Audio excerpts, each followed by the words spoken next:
Welcome to the Total Wireless Store, where total confidence awaits. My wife loves when I DJ our car rides, but overages get in the way of my groove. Don't worry. You got this with Total Wireless. Right now, get 50% more data when you bring your number to any qualifying service plan starting at $35. All in the nation's best 4G LTE network. Wiki, 50% more? Now go find that perfect DJ name. New York. Discover the Total Wireless stores and get total confidence. The latest phones, the best network, all at great prices. Ends January 2nd, 2019. $35 plans and up. Excludes ports from TracFone Wireless Inc. brands. Terms at TotalWireless.com.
Oh, hello. This is Karen Patrick. I thought I was in a Quentin Tarantino movie all of a sudden. This is a special edition of Aquarian Radio Experiencers Network. So this is our Friday night time to talk about experiencers. And I have with me, well, first of all, I'm an experiencer. My name is Karen Christine Patrick. I have with me tonight Bret Collins Shepard, who's also an experiencer, and my life partner and research partner. Bret, are you there? I hope so. Yeah. Are you there, Bret? I'm here. Yeah, didn't you think we were going to be watching Pulp Fiction over again with that music? It was fun. What's the one I was expecting? So that was fun. Yeah, and also tonight we have our usual Friday co-host is Reverend John Polk. Are you with us, Reverend John Polk? I'm with you. You are with us. Okay, awesome. So I was wondering, part of why this is such a special show is because I'm driving the big Aquarian Radio bus. Because Janet's out of town. She's at an event with one of her neighbors. And so she has been teaching me how to do this thing. So I did one sample show, and now this is the main Friday night show that I'm getting to do. And I decided to pick an idea like this. First of all, the title is All My Normal is Para. All My Normal is Paranormal. Kind of a joke I came up with. I thought maybe I'd stick it on a T-shirt one of these days because from my own experience, it's been kind of a strange ride. And also, that's true for anyone who's been an experiencer for any length of time. I know that Bret's gone through that. He has a strange story to tell, and also John. And we have talked, this is offline. We know each other. We're friends. And our conversations are just off the hook.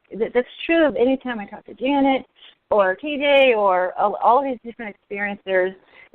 We're not going to be talking about the normal run-of-the-mill stuff, generally speaking. First of all, we cherish those times because it's hard to find friends that have like mind to the level that we're going through. And also we're paying attention to things that other people aren't necessarily paying attention to. Sorry to say, I don't know whose sports team is winning right now or what tragedy is going on in the world right now, generally speaking. I'll monitor it a little bit, but I got my attention, and I know other people do have their attention on other stuff. because they've got a feeling or a sense of mission, or they've been contacted and they're trying to understand their experience. Many of the people I know are researchers, so they're digging into some topic. And so I thought I would just bring three experiencers together and talk about who they are, what's going on in their life. And you kind of know us from Experience Radio as being on the panels or being a co-host, and you've probably heard bits and pieces of her story. But I thought I'd do like three mini interviews with the three of us. And I'm going to start with John. And here's what I got for John as an intro. And let me get it up here. Reverend John Polk is an international metaphysical minister, a Reiki master teacher, and a medium. He has had many paranormal experiences and significant abduction experiences starting when he was a teenager living in Florida. John came in contact with many spirits and what he believes to be creator God aliens who have influenced the development of mankind since the very beginning of our history. He's the author of the book, Yahweh, the Biblical God is an Alien. I'm glad to say I was his editor and helped to get that out. John is working on a new book, The Blue Beings Visitation at a UFO Conference. It's the story of how 4 ET beings came to a UFO conference and were seen by multiple witnesses. That's a true story. Reverend John Polk teaches people how to meditate and make contact with ghosts, aliens, and other spirits, and teaches and speaks on topics in person, online, and can be heard on many talk shows, not just Aquarian Radio. And I hope he tells us about some of those. Let's see. Okay, John, is there anything you want to add? And I'm going to make sure your mic is on. Go ahead. Okay, so let's start with the Blue Beings. I was the opening speaker at the Experiencer Speak 4 conference, August 28th and 29th of last year in Portland, Maine.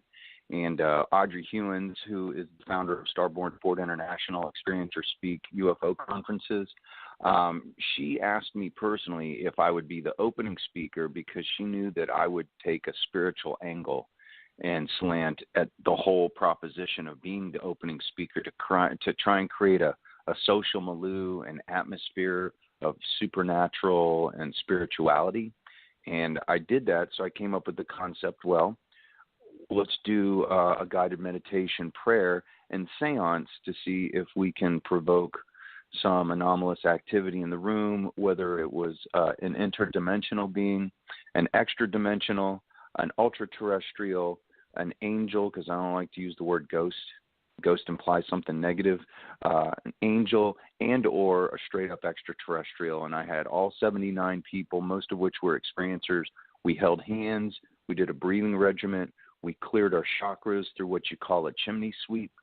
And I surrounded us, and we all surrounded ourselves individually with a circle of God light, and then surrounded ourselves collectively with an enormous circle of God light, so that anything that entered the circle would have to be of love, of benevolence, and of the light, or it couldn't enter the room. And then I asked, more specifically, I asked Enoch, Raphael, Michael, and Gabriel, who are all archaliens, not archangels, but archaliens, to join us in our congregation. And lo and behold, by the end of the conference, Travis Walton was about to speak, and 4 visitors showed up, 2 with blue skin. And I'm not going to tell the rest of it now. You'll have to get the book, which should be coming out hopefully here in the next few months. But I wanted to mention that it all began with the guided meditation. And something that I want to do with you, Karen, specifically, now we're talking about on the phone, is a long time ago you told me you need to give at least one thing away for free. Come up with an ebook, come up with an audiobook, come up with something that you're willing to give away for free. And don't make it a full-length book that you put tons and tons of effort and time into. Come up with something halfway short. When you publish through Gumroad, which is a perfect platform, publishing an ebook, they only take 7.5%, which is, phenomenal. Yahweh, the Biblical God is an Alien, goes for $10. They take 75 cents for each sale. But I want to do an ebook, audiobook of the seance that I did, the actual seance, word for word. And that's the thing I'm going to put out there for free. And I want to go about doing this with you and our collective team here within the next month or two. Oh, that's fantastic.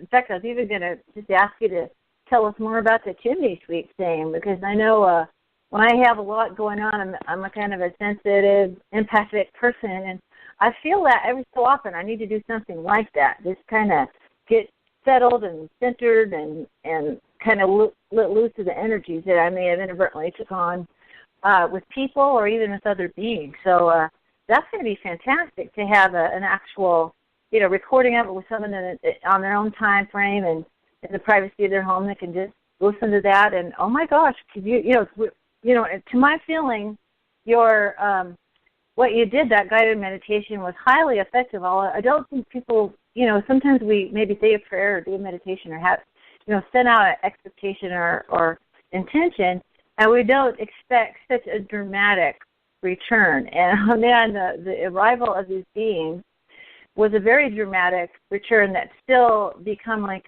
throwing a pebble in a pond. It's just made ripples and ripples and ripples in the human consciousness, and it will be an unfolding story for certain. But I can't imagine where else would some beings reveal themselves except amongst experiencers, because we ostensibly have already had some form of contact.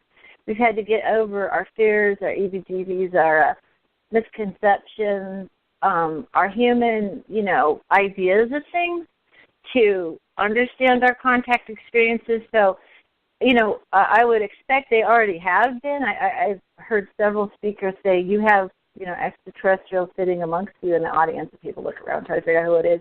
But they know, that there's some out there, but you guys have this in that event that happened. It's such a dramatic revelation. They wanted to be seen.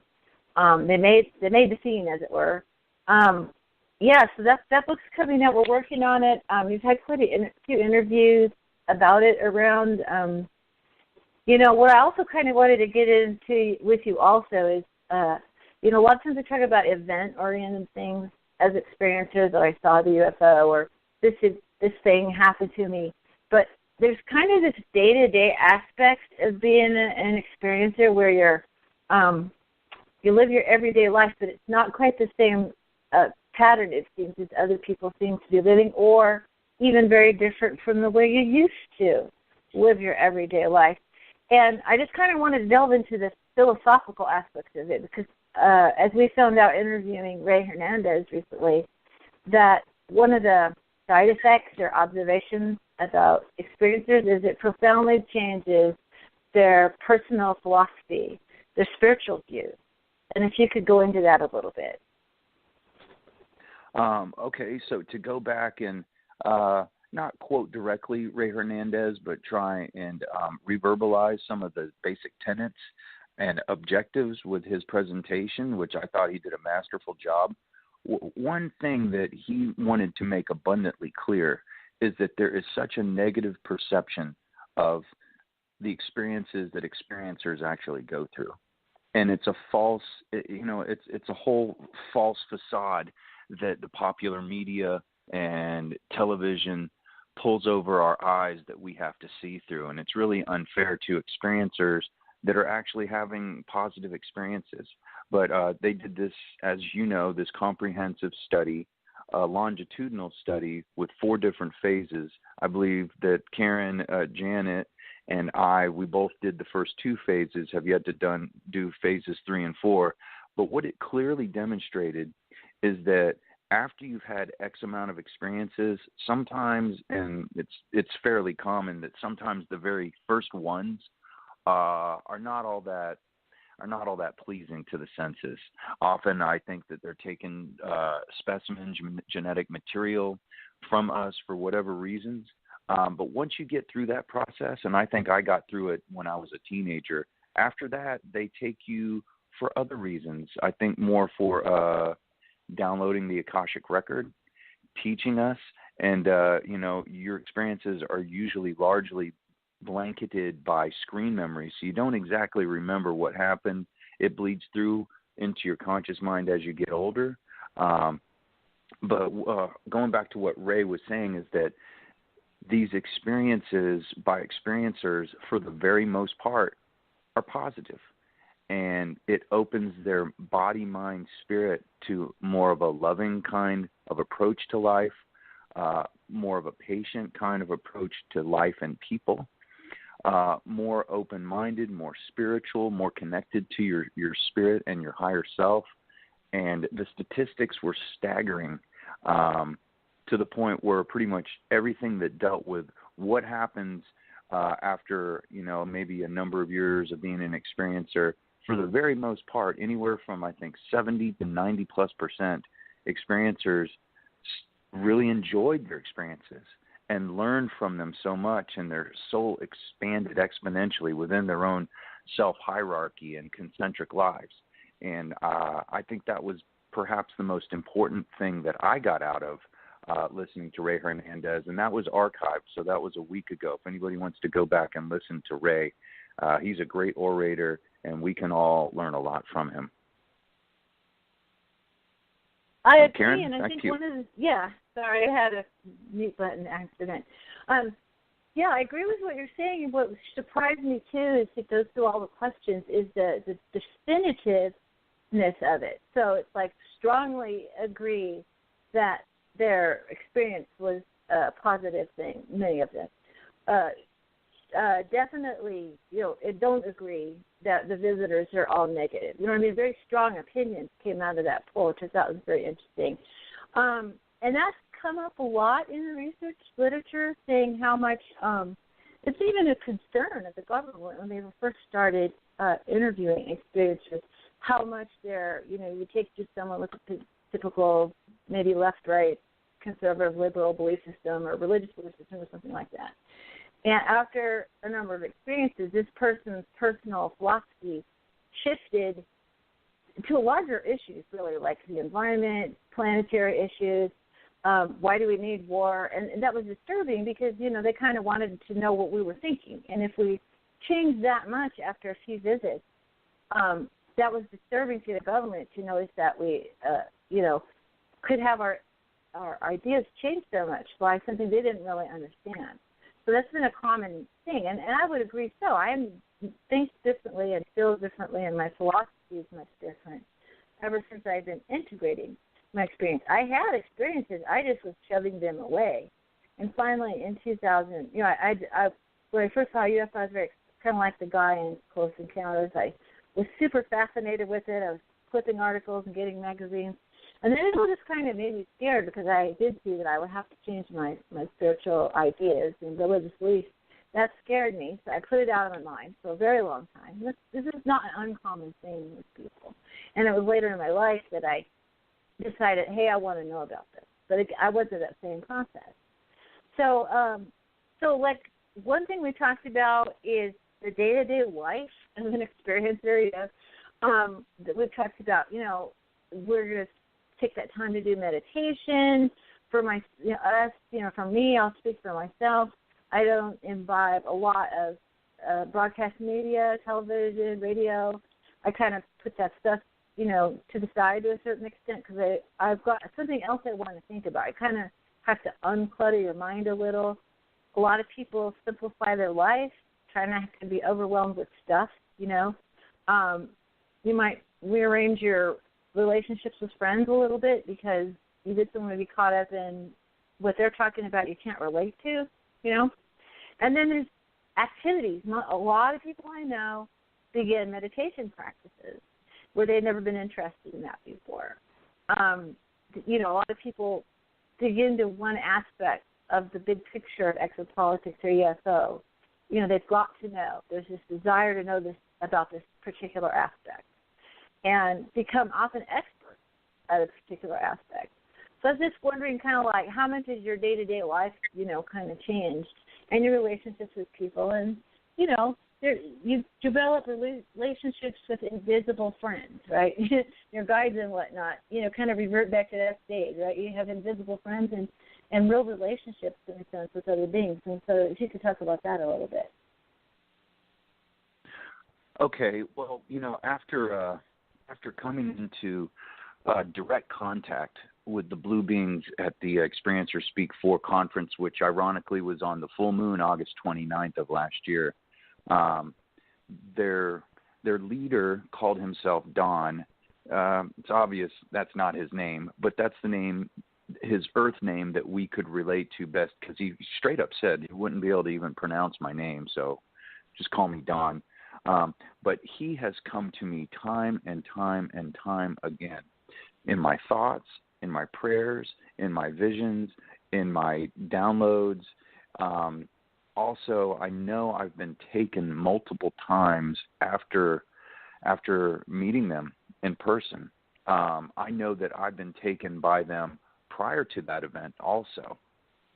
Ron Sharfy, one of the direct witnesses who was there, one thing he came up with, he said, I would venture to say that of the 20-plus eyewitnesses to this account, that he said, I'll bet you every one of us had been abducted by them at one point in our lives.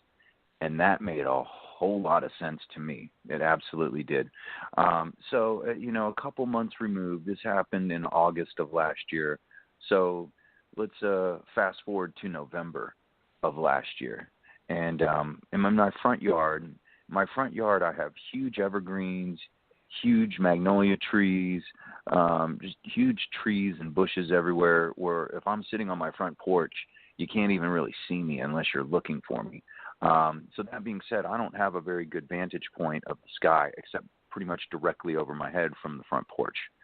So I'm meditating very, very hard on reconnecting with Dawn and the blue beings. And something pulls my attention. I mean, we've all had this happen to us before as experiencers, where something almost grabs your head and pulls your head into a certain direction so that you look in a certain direction. And this direction at that time was straight up. And I look up and I see a commercial aircraft. No big deal. See them all the time. No big deal. So then I go back to meditating, and my attentions were redirected at the same point in the sky.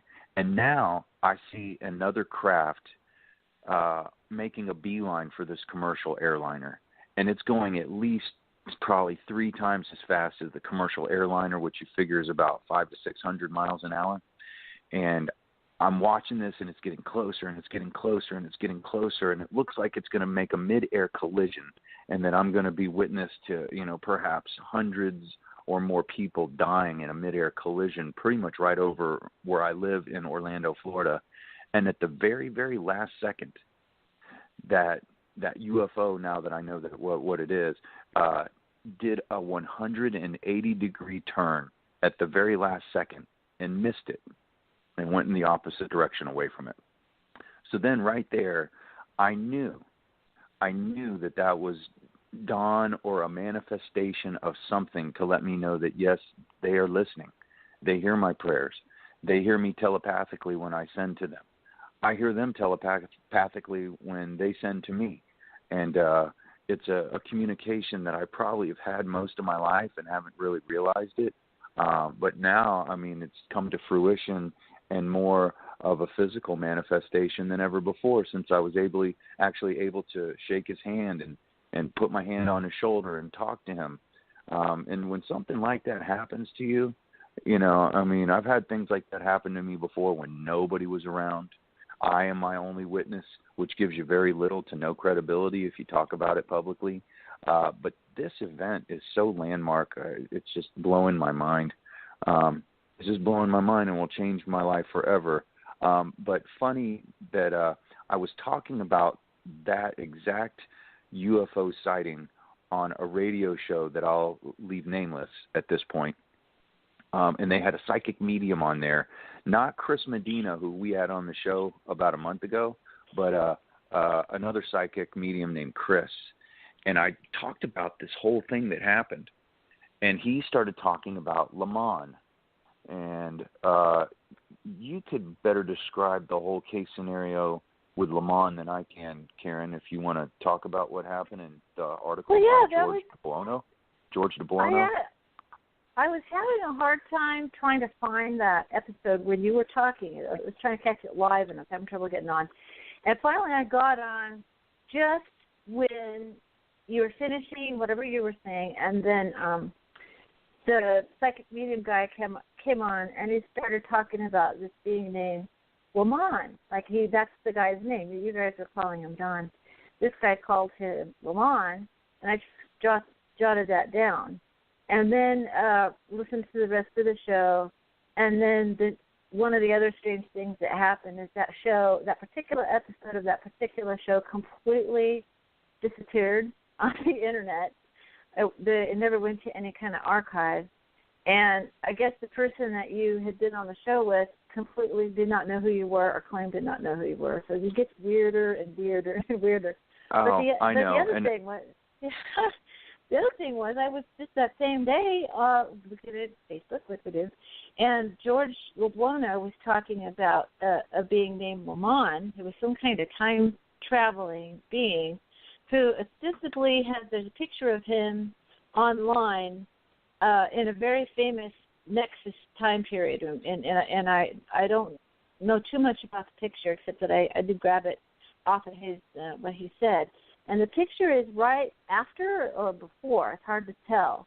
The very famous picture by it's at Gettysburg with Abraham Lincoln, and we have a time traveling friend, Bret and I, some people know Andrew Bishaga. We had a picture. He was in a time traveling program as a kid, and there's a very famous picture of a kid, in this middle ground of this picture of where he's shown wearing super large shoes. And somehow when he time traveled, lost the shoes, so someone gave him some shoes, but they were too big.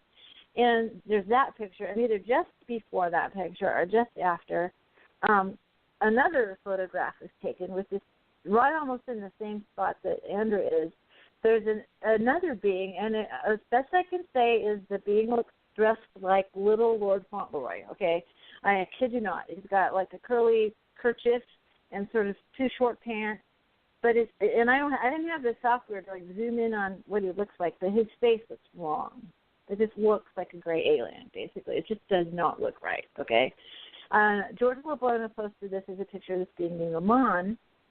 And then, so I started digging around in that kind of direction, and I was led over to Aleister Crowley's information about the being that he summoned or booked through a portal, and he made contact with Lam, Lam, which was a kind of, there's a few drawings of this being where he's a gray alien. It's kind of a really large head. I mean, even bigger than gray aliens normally would be, a very, very tiny face. And so we've been digging around, and what is, not only that information, but also the blue people. And I'll bring Bret on because he and I have had a lot of discussions about the blue people, because these beings that came where their skin was whitish blue. I wasn't there, but, different people have described it, including yourself. And I did want to bring Bret on. Is it okay if I just bring him on now and he can pick it up about what we've learned about the blue people? Because this is not a casual one-off story about blue beings visiting the Earth. We've looked into quite a few different stories. Bret, are you there? Yes, I'm here. Yeah, could you talk a little bit about what you've discovered about the blue people from throughout history? Because I know that you've had them come into your space a few times in different ways. Well, yeah, I actually, I went on a study of the blue people because one appeared right in front of my face, and what I was working on, I'm curious because John had mentioned that he did some type of seance or had put some information out that they possibly responded to and whatnot. I was studying some of the aspects, or archetypal aspects of the blue people, and this included the blue lady from the Pinocchio stories, or so it goes way back in our folklore, in our ancient archetypes that go, all the way back to the Celtic archetypes with the winter goddess being blue, and then Shiva and all of the Indian gods. And there's something that they all have in common. First of all, a lot of their aspects are the same. As archetypes, some of these aspects will bleed through into different cultures and whatnot. But this lady that that appeared to me was a bit androgynous. It was striking how blue, how deep blue. It was like somebody added a little bit of white to Persian blue or something. It was very strong, deep blue, and it was a very earthy type blue. Like the hills look at midnight or something. With the moonlight. It's just a very deep blue skin. And this person came in front of my face, and she made that little noise or type of gesture, because I wasn't supposed to talk about some of these aspects that I was talking about with the blue beings. And some of these are creator gods, like John was talking about, and they are primordial type beings, I would say even. That aspect is a little bit different than the manifest, blue aliens and whatnot that John and a lot of other people have seen. But they are aspects of that earth spirit type goddess type being, so it's sort of a manifest of that. And these blue beings in the universe, I believe, are all connected to that same archetype. And it seems like blue has always been sort of an aspect of royalty, or sometimes a symbol of royalty. And they're talking about like bloodlines, and possibly all the way back to the blue people. And some of the hereditary things that are going on with the Kentucky families and whatnot. They're Irish, and they're descended from the blue blood type bloodlines and whatnot. Some call it some sort of a genetic type defect of sorts, and I don't buy it. I don't think it's very scientific to put that out there like that, and it's annoying. There are blue people. There are blue people that live in the earth. There are blue people that live on the earth. Some of the African tribes, are described as being blue-black type beings. So this is a very, very old archetype that goes all the way back. And some people say that Solomon was, had a blue aspect to him, or a blue aura, or a blue type skin. It seems like he was, a very, very dark person. There's different. It seems like a lot of these aspects start around the Black Sea area, Anatolia, and Asia Minor, basically, and off into India and such. And there's these when you go back and you study these aspects as part of our ancient history, it gets very interesting, and it's one of the subtle things that's been hidden from our history. But these blue beings are, I believe, deeply connected with the earth spirits from our perspective as earthlings. Very good. Hey, John, what do you want to say about that? Because we'd like to hear your opinion about that. One thing I believe about Bret Colin Shepard is that he thoroughly researches everything before he talks about it. We had a conversation the other day off air about, we need to, in the book, come up with physical explanations of why blue people have blue skin, but make it abundantly clear that that the ones that I met didn't have some kind of, genetic defect or anything like that. I just know that Bret is very well researched, and he obviously went into the history of the blue beings more than I did. So to be quite honest, I can't really add a whole lot to his breakdown of it. But one thing I can add, and this is just my gut instinct, is that somehow they are connected to the Anunnaki somehow. There's many factions of the Anunnaki. The Anunnaki were creator god aliens. Therefore, they created different species that looked like them and that did not look like them. They created all kinds of species. And I believe along the way that whether the blue beings existed before the Anunnaki or after the Anunnaki, that they're somehow on the same side.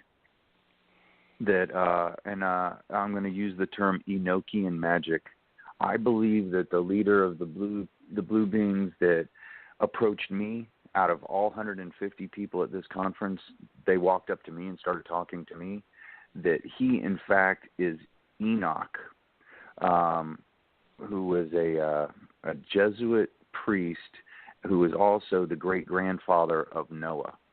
And I believe that he was part of the Anunnaki bloodline and hierarchy, and that when I first started channeling extraterrestrials, I first started channeling him, only to learn that Yahweh was communicating through Enoch, only to find out that Enlil was in fact Yahweh, and that I wasn't spiritually mature enough to be able to put it all together, and that's why they made me wait a number of years before I could figure it all out.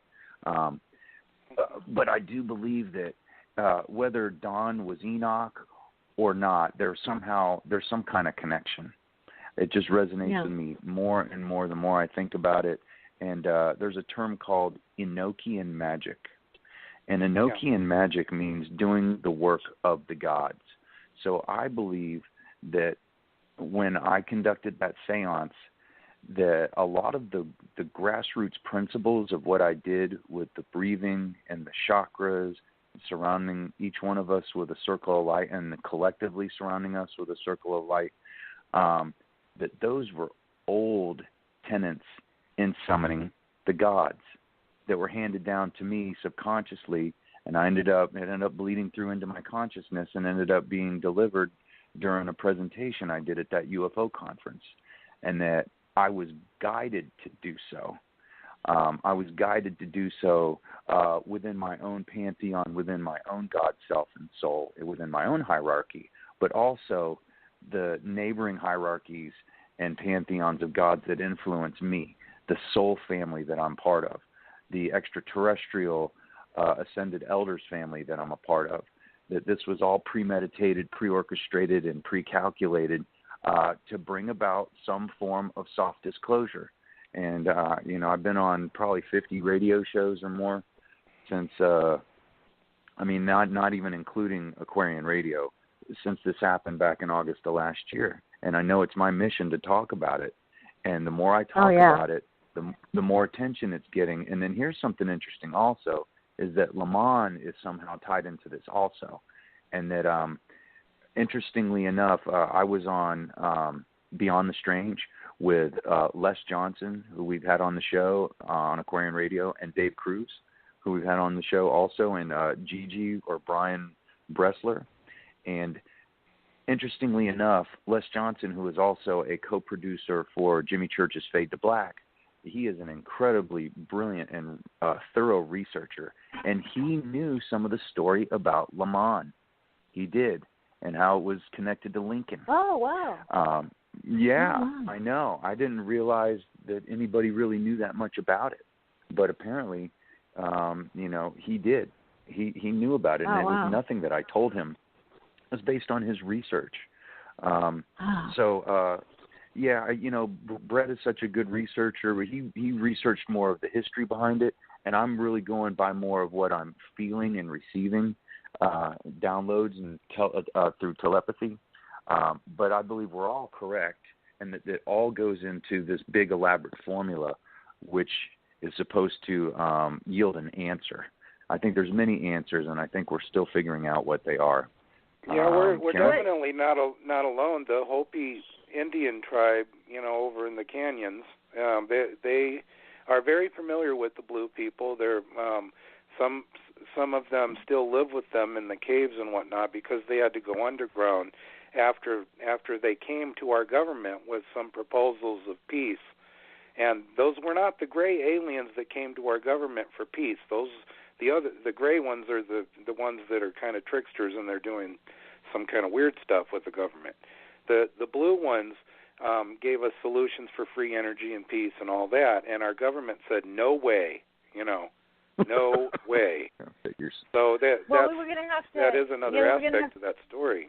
They wanted us to stand down on our nukes, and we just got the new toy, those nukes, and they weren't ready to let go of their primacy in world, wartime.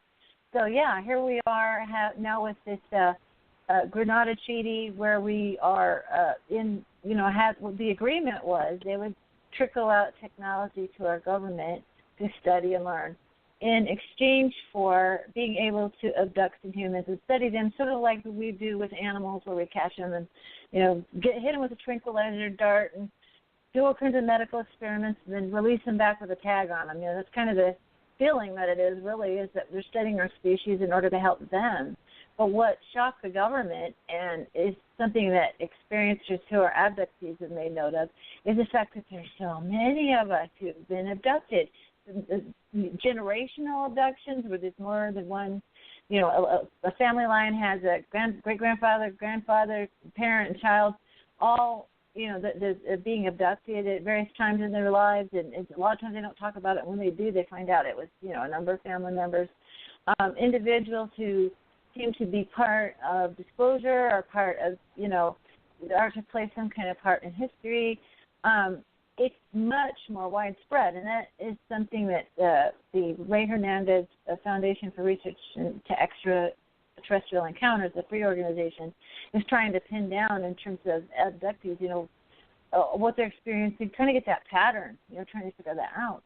But, that was because of actual direct intervention or interference, however you want to look at it, with extraterrestrials, with our government, and that is a huge story. Part of the secret government is how intertwined the United States high-level government, the secret space program, breakaway civilization, whatever you want to call it, is intertwined with the alien presence. This is not a small story. This is the biggest story there is. Yet they figured out a way to create a construct, a media created reality structure to where, if you talk about the stuff that we're talking about tonight, people want to hand you a tinfoil hat and send you on your way.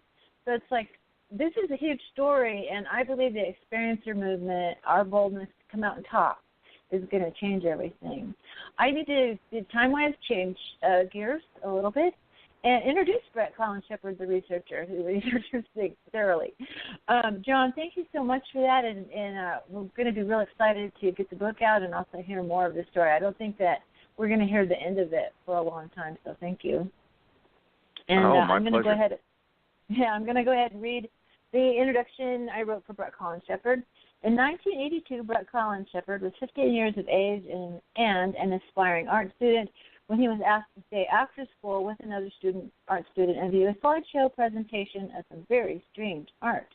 The woman who showed him this art was from SRI, Stanford Research Institute, and Bret felt a strange sense of deja vu as he was shown the images, and he never forgot the experience. He went on to have a professional career in art, his art being the surrealistic type, a dreamscape of the mind. Years later, Bret is strangely compelled to pursue research into space images of the moon. He founded the Lunar Anomaly Research Society, along with other anomaly hunters. They look for lunar imagery, looking for structures, natural architecture, and other types of anomalies. Then he is confronted with an image that stirs his memory, and he's seeing an image that he remembers seeing as a teenager in that darkened room of his art class. This sends him on a quest, looking for more of this surreal embedded imagery that is found in hundreds, as he found out, of space mission photographs. Over time, Bret becomes convinced that he is seeing what may be extraterrestrial or extra-dimensional beings in contact with humanity by embedding imagery into space photographs using advanced holographic techniques. Bret has not created the imagery, but rather finds it and highlights it as a unique art form. He discovers the subject matter this art is based on. He visualizes it, then colors it to share with others. And by the way, lately he's been sketching them. He shares this with the Lunar Anomaly Research Society and other interested people. And the story of some of Bret's early work colorizing the strange imagery is available in a free ebook, Paradimensional Space Art, Extra-Dimensional Communication in Space Images. And for people who want to know more about it, it's available at the link tinyurl.com/Space Art Ebook, all run together, Space Art Ebook. And then I come into the story. I'm Bret's research and life partner, and I help him to uncover this mystery of these images. We've been working together now about 2 years.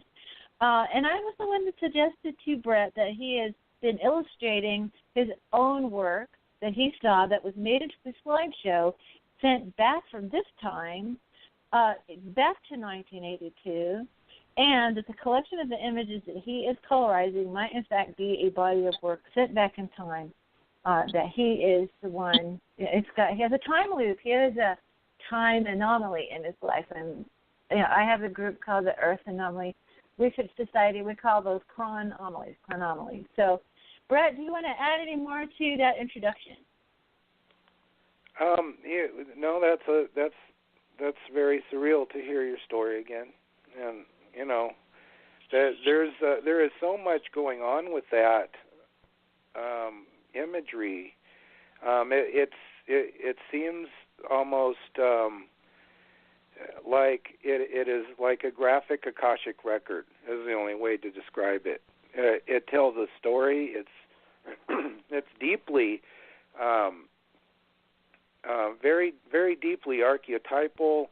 The more you look at it, the more you see, but it's all themed, and it comes to life really as a story. It's the positioning of the characters in the image. Then yes, I'm talking about a regular lunar image. The characteristics of the positioning as an artist would be considered contrapposto and instead of posed, but very fluid and free moving.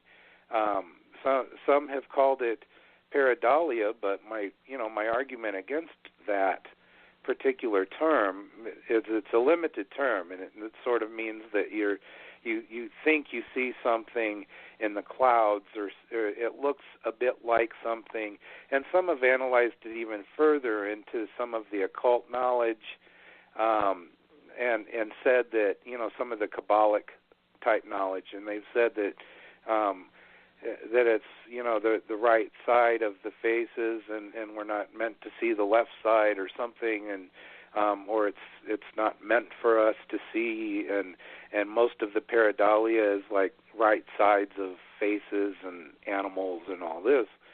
But this is not what I'm seeing in these images. I've got 3/4 view. I've got looking down, looking to the left, looking so I've got all kinds of different types of facial expressions and positions and everything else that I'm seeing. And I think I'm seeing it because I'm sort of left and right brained at the same time, so I'm sort of seeing it just like you would with binoculars or something, except for my brain's doing that. And it's a very intense thing as an artist to look at that. And I've been called kind of a nut or whatever, for looking at a lunar image that way. And I've got a lot of friends that do the same thing, and people like Mike Barr and others have come out and said that that's sort of the weird side to this, and it's kind of making fun of it a little bit, which I can understand.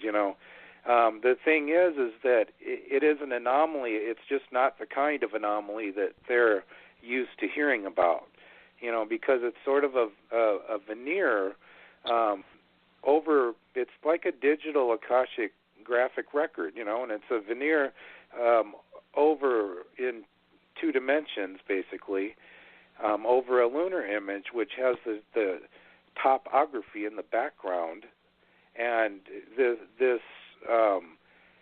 imagery, that kind of plays along with that topography to kind of create the lunar image and whatnot.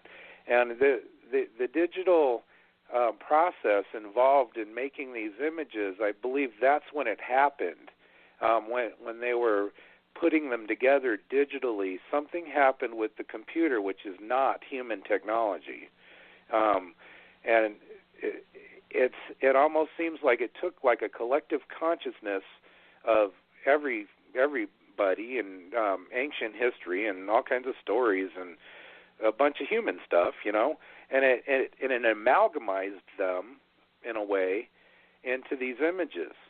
And so I'm seeing these very clear archetypal stories in these images, and it's so fascinating. I started drawing them and painting them, and they make excellent artwork, is what I can say about it. But I'm also learning a lot about our history just by visually looking at these types of images. Well, great, thanks. And I come into this story, I have to tell you where I first come into the story, because it's kind of your story, our story. This is kind of a funny story, is that I became part of the Lunar Anomaly Research Group. We've had two groups. The first time we were opt, I believe, by the government, and we had to tear that group down on Facebook, start all over. We discovered literally hundreds of fake accounts. So there's, and also, we had a lot of invasions of our sites of people, that we couldn't kick off, that were saying strange stuff. We've had debunkers come on. I mean, we really watched what's happening with the Lunar Anomaly Group. It's a story of how, when new information comes in, how it's resisted by people and how it's resisted by, some of the powers that be. But I'm kind of got connected as a friend on Facebook and also with projects with the Earth Anomaly and Lunar Anomaly Research, the science teams, with Bret, I don't know, it was like 5 years ago. And then I was on another radio show. I decided to do an interview of him. Now, mind you, whatever ability Bret has to see these things in lunar images, I'm on the opposite end of the scale. I can't quite see what he's talking about. And he's going, look, it's just right there. It's photorealistic. There it is. I can't see it exactly. But there was just something about the way that he presented it, that it had such a, I could really hear when somebody believes what they believe or is on to something. My gifting is hearing somebody speak and hearing the passion in their voice and the authenticity of their perspective. And so, I just said, okay, I'm going to find out more about this. So I interacted with him back and forth, looking at some pictures and whatnot. We did an interview of him. And right before this interview, I said, okay, why don't you send me, let's make a slideshow. So it's going to be a radio show. People will be able to see this. And I want people, our audience, to know right now, we put up about 5 or 6 of his drawings. They're in the slideshow for the Blog Talk Radio, page. And I also put them up on Aquarian Radio as an article, so you'll kind of see these drawings. They're quite surreal. And this is what he sees in lunar photographs. So to continue the story, so he's showing me these anomalies that he found, and some of them were structures and, square craters and things that you'll look for, square craters. What natural force makes a square? Have you ever seen a square volcano on the Earth? No. The square craters on the moon, and they were probably some structure where the roof collapsed or something, but it's definitely what they call rectilinear. It's not a natural type of thing. So he's doing this video, and he's telling me about it, and in the background is his roommates, and they're having a knockdown, drag-out screaming fest. And this man and this woman are swearing at each other, and Bret's just going right through the story, like this is this, that's that. Like he can't even hear him. And I called him back and I said, that video's not going to be very good because there's this fight behind him. He goes, oh, was there? He didn't even notice. So that was also when I was clued in on Bret's ability to focus. When he's looking at this and he's focusing, there's a real intensity and almost like an intuitive framework that he's in. Because I live with them. We're together now. We've been together about 2 years.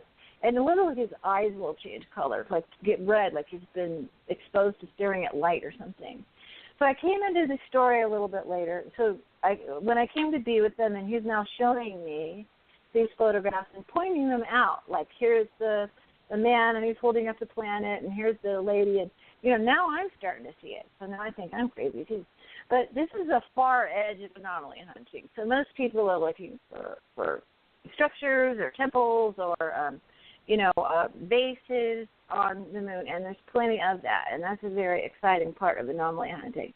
Bret's been on about this underlying embedded imagery that very, very few people can see. And the best way I can explain what's happening here is, for some reason, because of this time anomaly thing, it's been reinforced in Bret's mind, plus he has this visual ability as an artist to see this particular communication layer, holographic imagery. We're not sure what it is exactly.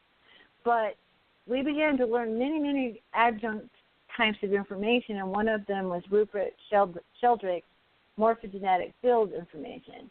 And one of the things that Rupert Sheldrake talks about is that when they would, this morphogenetic field activity is the 100th monkey syndrome, one monkey washes the yams, and when the 100th monkey learns to do that, the entire tribe of monkeys do this. The whole biokind will do this particular behavior, and it's become what we're now considering another mechanism of evolution and adaptation to the environment. So when they grow a crystal in an experiment for like a chemical, they want to grow a new medicine chemical, compound. The first time they do it, it takes a long time. The second time, half the time. And it goes exponentially, and then pretty soon several labs all over the world will grow the same crystal in a lot less time.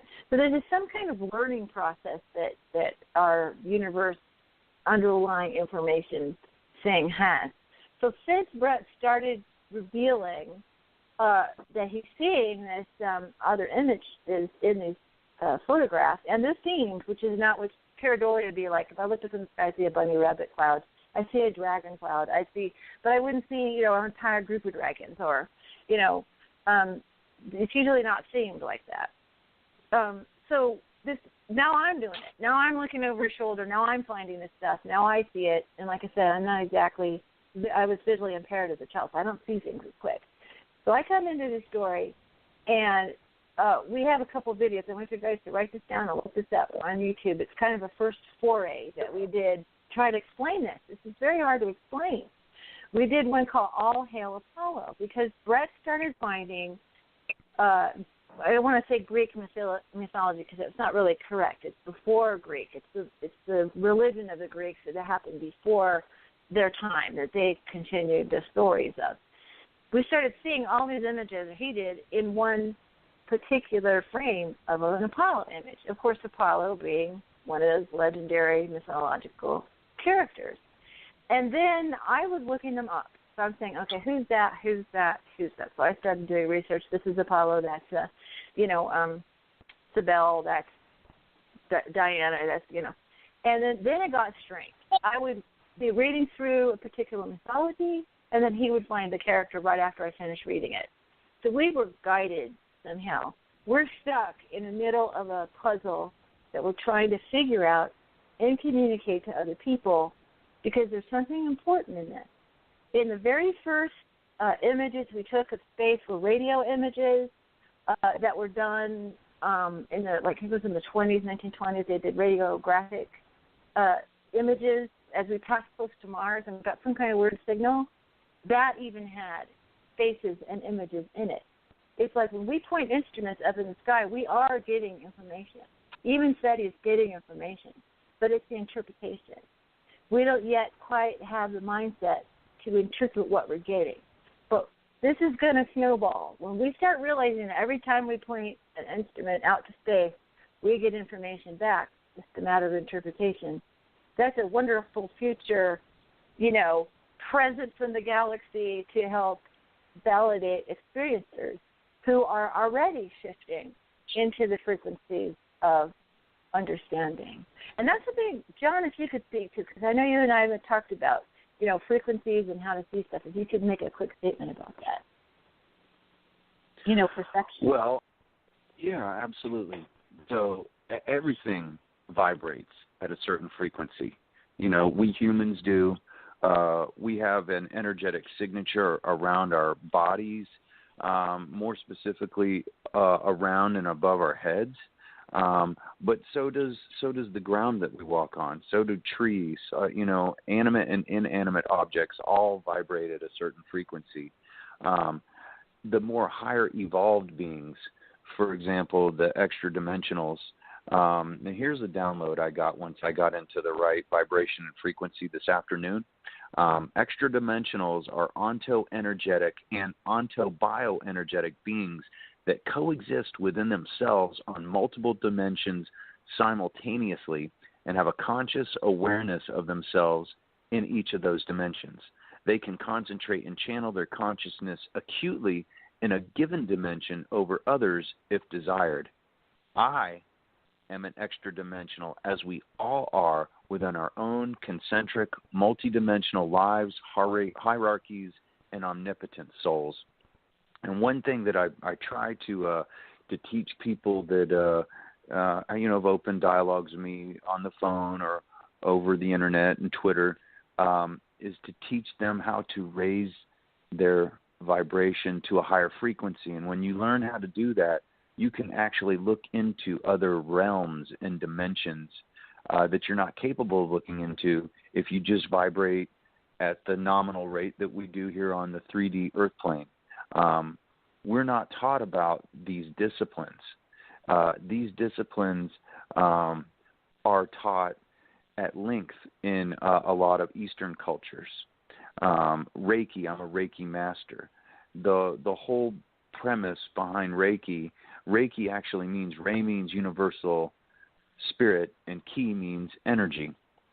And to become a Reiki master instructor like I am, you have to go through what you call attunements. And the first one is physical. The next one is mental emotional. And the third one, which makes you a master, is spiritual.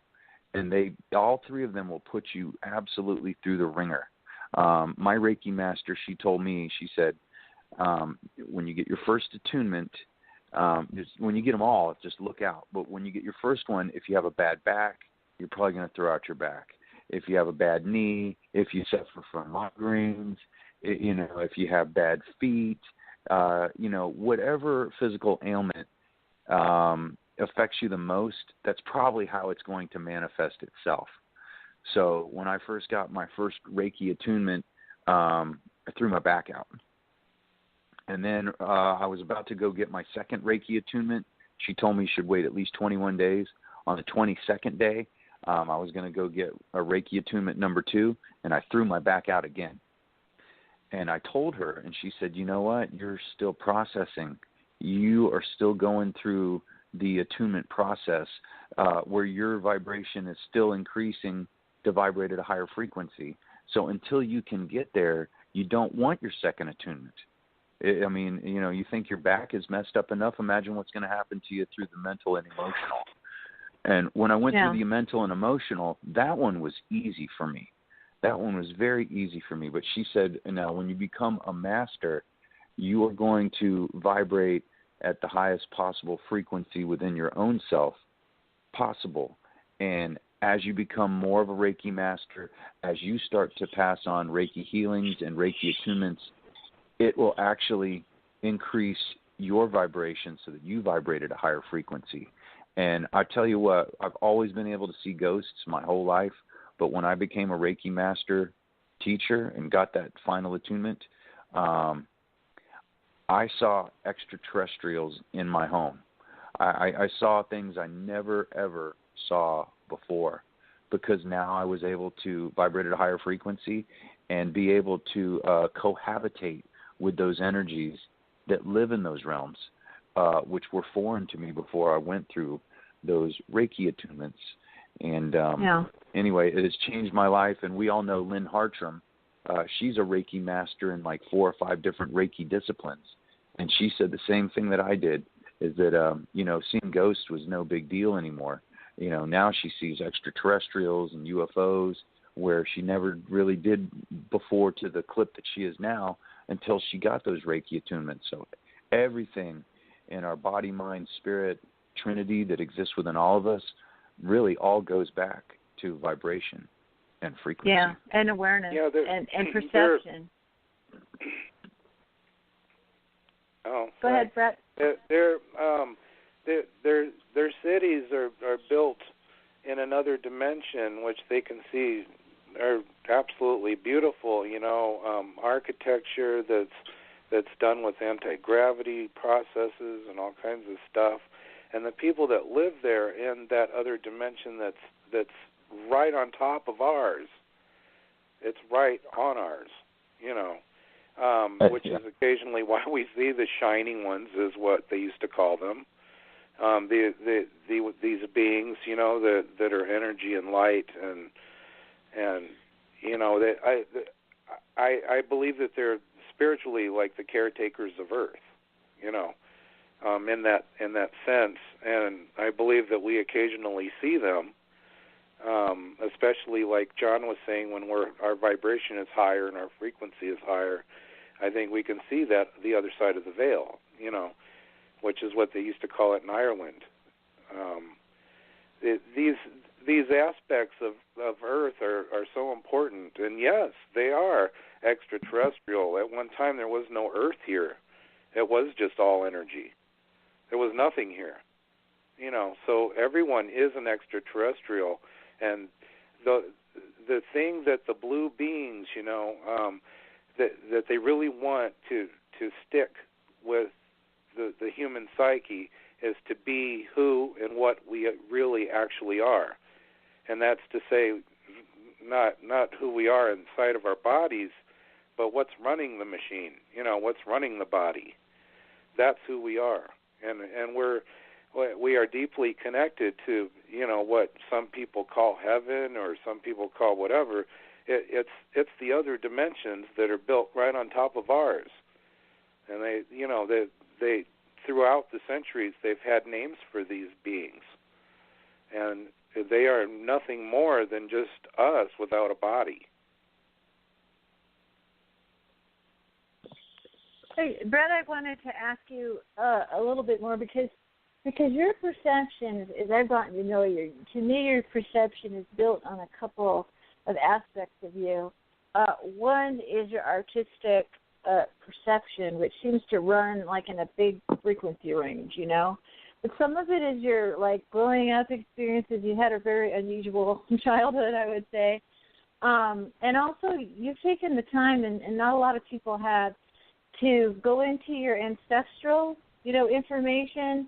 Like you were just talking about the Irish and stuff. I mean, you went through your ancestral, ancestry in order not to say, oh gosh, I was the great-great-great-grandson of an Earl or something, but the idea was for you to find out who we, our kind of people, where the heck did we come from? So if you could talk about that, because when I got to know you, that was a real important part of me understanding kind of who you are. Yeah, I did go really deep into my own history, my family history. I did my genealogy, as far back as I could before I was like, wait a minute, I found a flaw on Ancestry.com, when they start going into the King's List and all the way back to Jesus and all that. Well, it was a divine right to rule thing, so the Chaldeans literally wrote a genealogy for the kings that we're all supposedly related to and whatnot. They're supposed to go all the way back to Cleopatra and all these other places or whatever. It stops. The line stops, actually, when they start going into that King's List. At the time when the Milesians invaded Ireland, and they were from ancient Iberia, which is Spain today. And some people, say that some of those were the Basque and whatnot. That could be, But the thing is that that's when the line stops.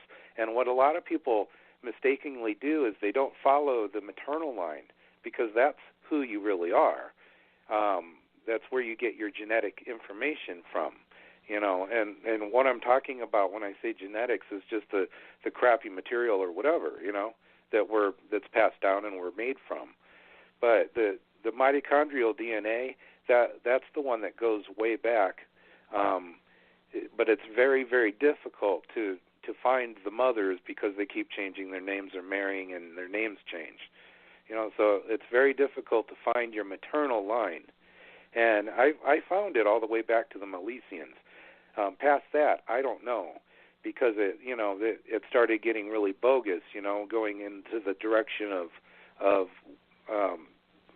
Vikings and all kinds of jazz like that, which could be true, I don't know, but the one that goes all the way back to Jesus and Adam, I know that's fake. You know, I just know that's fake. That's not correct, you know. Yeah, that was needed for the kings to say, I'm of a royal line, so to speak. Yes, exactly. That's exactly right. So that when someone does their genealogy, I just wanted them to know that that's really what's going on there. Well, what's your personal takeaway from doing that kind of work? Well, I got to learn a lot about history, nonetheless. Even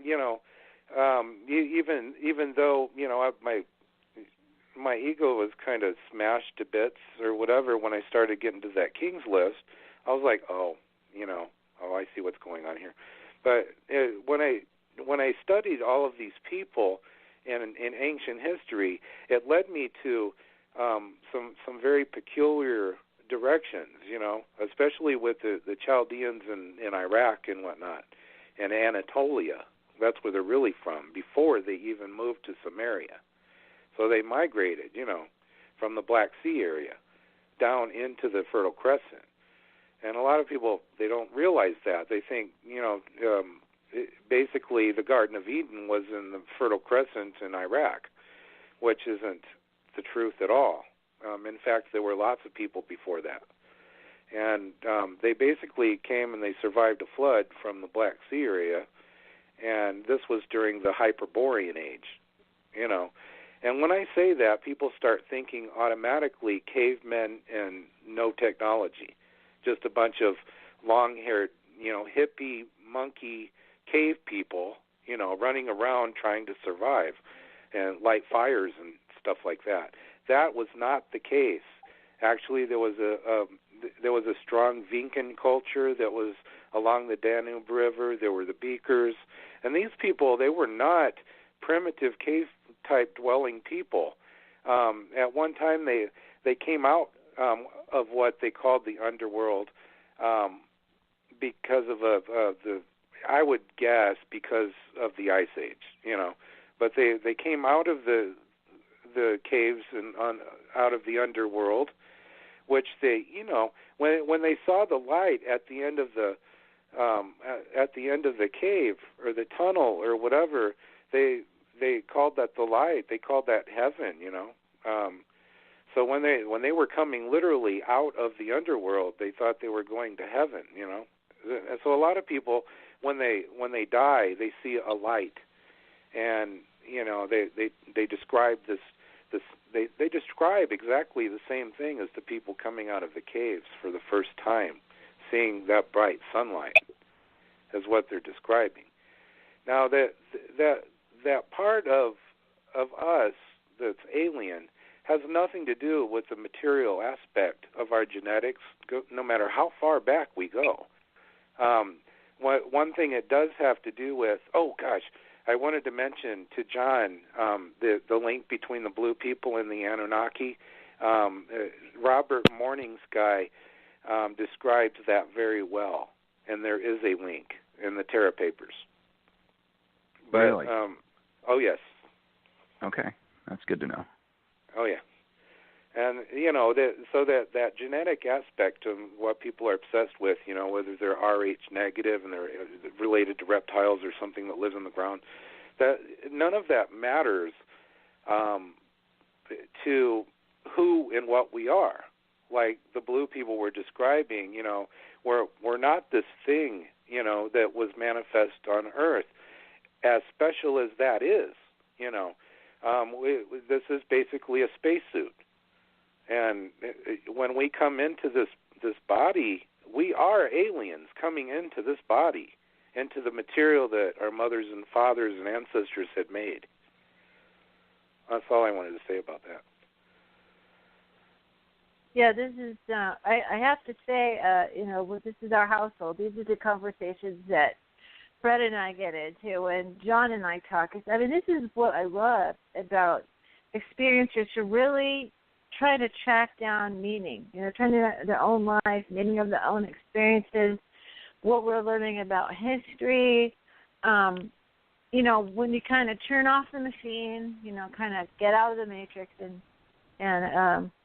John, you said something really good about describing. Oh, wait, no, it was Janet. I had a discussion with Janet about what the Matrix looked like, and she had a personal experience where she was standing outside looking in, and it literally looked like a bunch of theatrical screens, like all around the earth, kind of. No, it wasn't like a representation, but it was a theatrical, fake world, just like when we watch a movie. If we watch a movie, Gandhi, that's not Gandhi, it's Ben Kingsley. It's a movie. And we suspend our judgment of it, critically, so to speak, and just enjoy the movie and enjoy the ideas of it. And then, go on. It has a reality to it in our minds and our spirits, but it is a theatrical presentation. And so the Matrix is a theatrical thing. And what I had said, when I had done automatic writing, one thing that came across to me is the word theatrical, or theatric. Is theotrix, the tricks of the gods. Theotrix, theo meaning God, and tricks meaning tricks. And so the tricks of the gods, or the ancient creator gods, was to basically use pageantry and archetypal types of imagery and all of that to create their the awe factor, the wow factor. For us to be overawed with them meant that they had to, create a construct that led us, as you said before, John, as primitive humans, into accepting them as gods, listening to what they say, allowing ourselves to be taught by them to exist on the earth in a certain way, build city-states, do rituals that they wanted us to do. It's a theatrical pageantry kind of thing. So now we have our media, which for experiencers is a bit of an issue in this way. Our media portrays experiencers and experiences that they have with extraterrestrial and other beings, generally speaking, very frightening. So that's the theater they're playing, the horror story, the scary, the things that go bump in the night scenario. Typically, if they have a storyline, they don't get it right. A lot of us who know a particular case pretty well, like Betty and Barney Hill, or perhaps a Travis Walton story, by the time it goes through the process of becoming a movie, it doesn't recognize its own mother. I've talked to people who've seen cases come out in a theatrical presentation, and it simply has major facts are not correct and they didn't need to be incorrect, and generally slanted toward a fear factor, which is not exactly what people experience. Most people have sometimes fearful experiences, but many times, as Ray pointed out, over time you start to recalculate your feeling about it. In other words, if you were a little kid and they took you to the doctor and you were sick and they gave you what happened to me when I was a little kid? I stuck a crayon up my nose. I was about 3, and I was breathing funny. My mom took me to the doctor. I had this horrible memory of these people in white coats, coming after my face, But they were trying to, help me. But I didn't feel that way. It was terrifying for me. And of course, fortunately, they knocked me out and everything. But the thing was my interpretation of the incident was, very negative, whereas if that had stayed and I had not had intervention, I would have had an infection. I would have gotten very sick. So later on, I go, I'm sure glad they helped me that day, but I didn't think so at the time. Bret, is one thing I want you to mention is kind of what you're doing right now. And like I said, people check those pictures out. And, I don't want you to get away without talking about our work with Ken Johnson, because right after we finished one stage of this research, and we're sitting there with this increasing knowledge we didn't know what to do with. I just was sitting on our couch in Texas, and I said, Bret, we're going to have an astronaut or NASA somebody sitting right here on this couch or in this room one day. And he kind of looked at me funny. I don't think he even remembered it. But it actually happened. We met up with Ken Johnston, and over time we got to know him, and he needed some help, and we needed another place to stay. We came to New Mexico, and that was an amazing, miraculous thing I won't go into, but we formed a friendship with Ken, and not only has Bret learned about, what he was looking at in these lunar images, but he's learned the background of these lunar images, and things were strange from the onset. And one thing we've discovered is the amount of control and manipulation of the information and data that NASA had over, anything that was strange. And that's why we've wondered about 1982 when Bret is showing these pictures. What are they trying to find out? And Bret, if you could just talk about that briefly, and then we'll end up. I'll go ahead and tell my story real quick, and we'll have gotten everybody's perspective. So go ahead, Bret. Well, it's my background. I'll just say I'm a lunatic for sure. Definitely. I was taken aboard a craft out of body experience when I was a child, and detailed. Everything was like real. It wasn't like a dream or something like that. And I got to know the interdimensional moonlings very well, and they've kind of been with me all my life, kind of poking me along this path, that I feel is very intertwined, to all of the lunar research and whatnot. And when I when I was 15, I saw those pictures that were shown to me by this lady from SRI, and I believe that they were on to the same type of research, through the psychological tests that they were doing with Ingo Swann and Rupert Sheldrake and Terence McKenna and all of them. They were doing mind expansive type research. The thing is that all of that research was like funded by the CIA in the beginning, and they said that the research was really going nowhere, but I don't believe that because they're still doing it. Now the thing is that when I was studying all of these lunar images, I also got a unique perspective from Ken Johnston on what it was actually like to be there in the 60s while all of this stuff was going on, people landing on the moon, Neil Armstrong and Buzz Aldrin and people were, flying around in our orbit, there was John Glenn seeing fireflies and most all of the astronauts had said they saw something peculiar while they were up there, and they had different code names for it.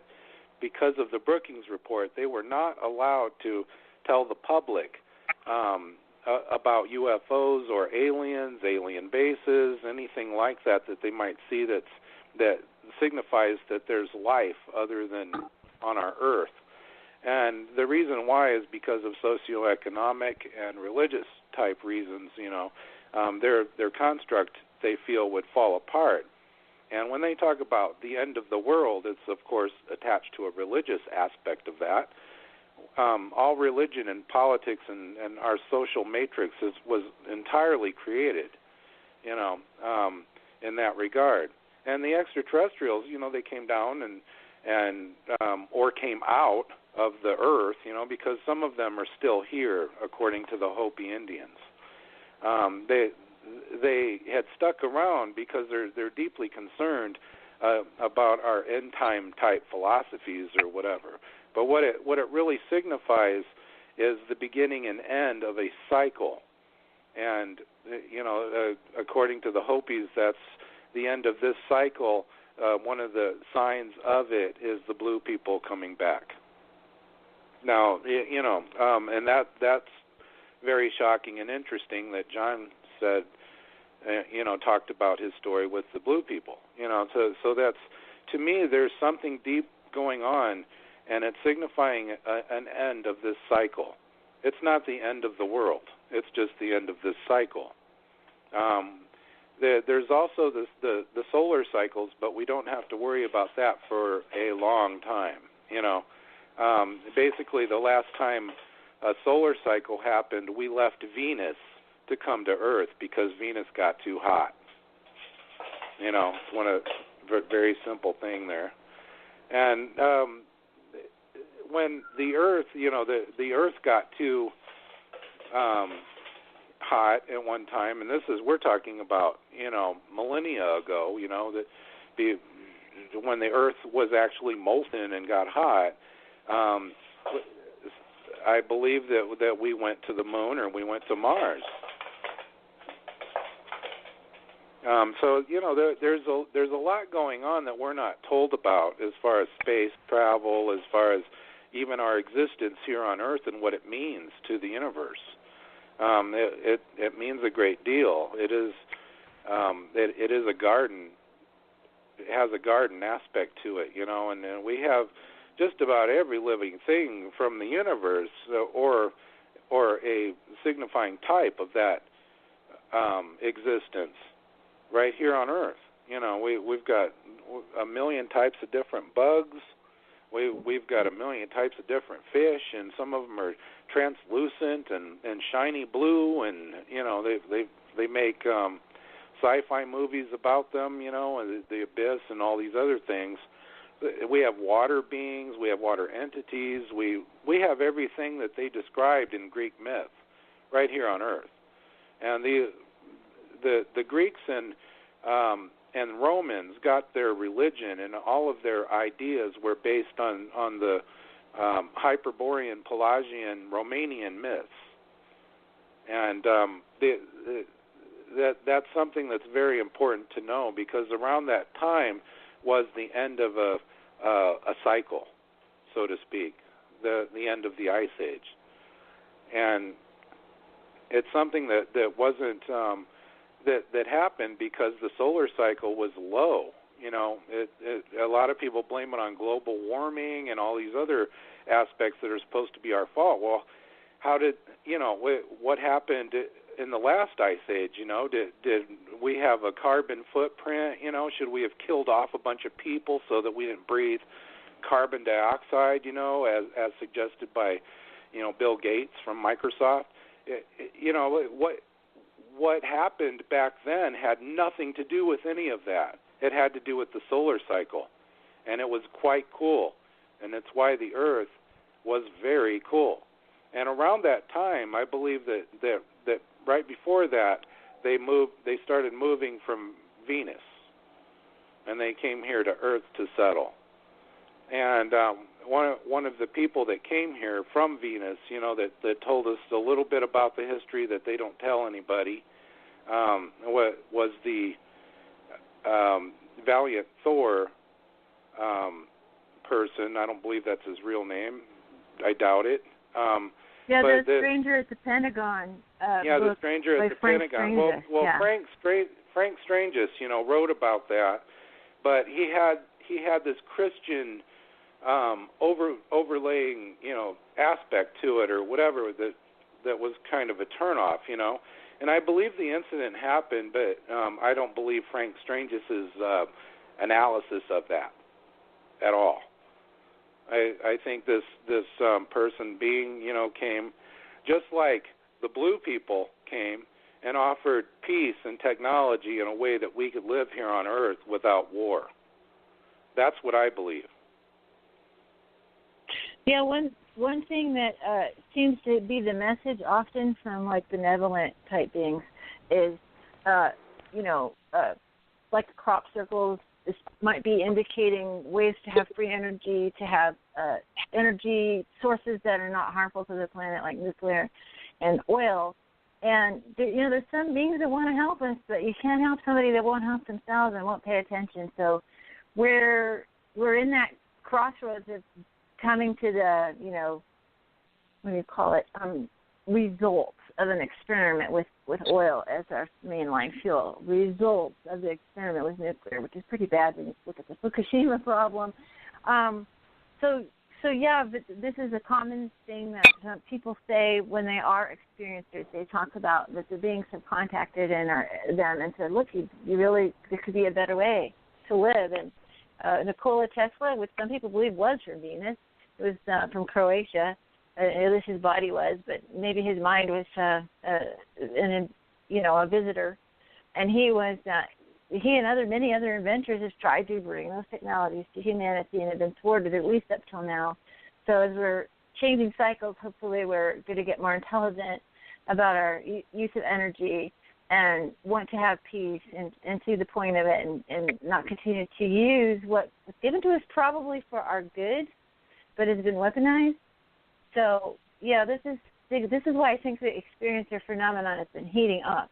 A lot of people think these visitations are like way back in the day, Roswell, the Betty Barney Hill, all these are way back in the day, and very few. And it's quite the opposite. It's a lot of experiencers. We talk to each other. We're finding out we're kind of in the same agreement space about a lot of things. So anyway, what I want to do now, since we're about half hour before the show's over, I want to go ahead and introduce myself, because I'm including myself in this experiencers conversation. And so I'm going to read my little intro and tell you about myself, and you guys can ask me anything, AMA, right? Ask me anything. My name's Karen Christine Patrick. I'm a co-host here on Aquarium Radio. Hey, I said that already. I'm doing it. A researcher in the paranormal, and I'm a contactee and an experiencer. I began my strange experiences when I was about 5 or 6 years old. When I was 7, I got very interested to the government, who were looking for psychic and remote viewing children back in a program called Project Talent in California. They called it Project Talent in the 1960s, and they were screening and testing gifted and talented school children. So this has come out now with other people saying the very same thing. So I'm still vindicated because now there's other people saying that this was going on. That happened to them too.